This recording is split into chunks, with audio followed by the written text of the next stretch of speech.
नमस्ते। आज हामी पेन्हाक अकाउन्टिङ सफ्टवेयरमा पर्चेज रिटर्न र सेल्स रिटर्न कसरी इन्ट्री गर्न सकिन्छ भनेर हेर्न गइरहेका छौँ। पेन्हाक अकाउन्टिङ सफ्टवेयरमा हामीहरूले पर्चेज रिटर्न र सेल्स रिटर्न दुईटा मेथडबाट गर्न सक्छौँ। एउटा क्विक मेनुबाट र अर्को इन्भोइस नम्बरको रिफरेन्स लिएर। यदि हामीहरूले पुरै बिल रिटर्न गर्नु पर्यो भने त्यस्तो केसमा हामीहरूले क्विक मेनुबाट गर्न सक्छौँ। र इनकेस हामीहरूले बिलबाट सर्टेन प्रोडक्ट्स र सर्टेन क्वान्टिटी रिटर्न गर्नु पर्यो भने त्यस्तो केसमा इन्भोइस नम्बरको रिफरेन्स लिएर बिल रिटर्न गर्नुपर्ने हुन्छ। अब एउटा क्विक मेनुबाट पर्चेज रिटर्न गरेर हेरौँ। त्यसको लागि पर्चेजमा जाने र पर्चेज इन्ट्रिजभित्र इन्भोइसमा जाने। त्यसपछि मैले भर्खरै एउटा एजिआरटी रोयल भनेर एजिआरटी रोयललाई एउटा बिल इस्यु गरेको छु र यसको इन्भोइस नम्बरमा हामीहरूले क्लिक गर्यौँ भने त्यसपछि हामीहरूले क्विक मेनुमा रिटर्न भन्न देख्छौँ।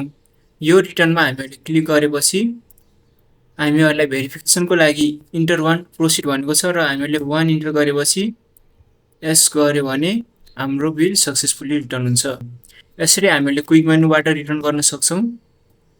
अब एउटा इन्भोइसको रिफरेन्स लिएर सेल्स रिटर्न पनि काटौँ। त्यसको लागि सेल्समा जाने, सेल्स इन्ट्रिजभित्र रिटर्नमा जाने र एड गर्ने।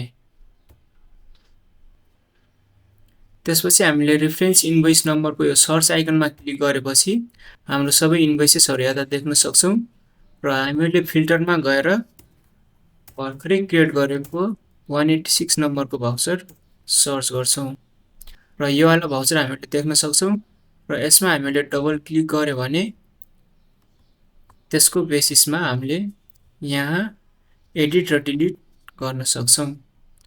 हामीहरूले 50 मात्रै रिटर्न गर्नुपर्ने, 50 एडिट गरेर अपडेट गरिदिन्छु र नोट राखेर सेभ एन्ड क्लोज गरिदिन्छु। र यति गरिसकेपछि हाम्रो सेल्स बिल पनि रिटर्न भइसक्छ। पेन्हाक अकाउन्टिङ सफ्टवेयरमा हाम्रो सेल्स रिटर्न र पर्चेज रिटर्न गर्ने प्रोसेस एउटै नै हुन्छ र यसरी नै हामीहरूले पर्चेज रिटर्न र सेल्स रिटर्न गर्न सक्छौँ। धन्यवाद।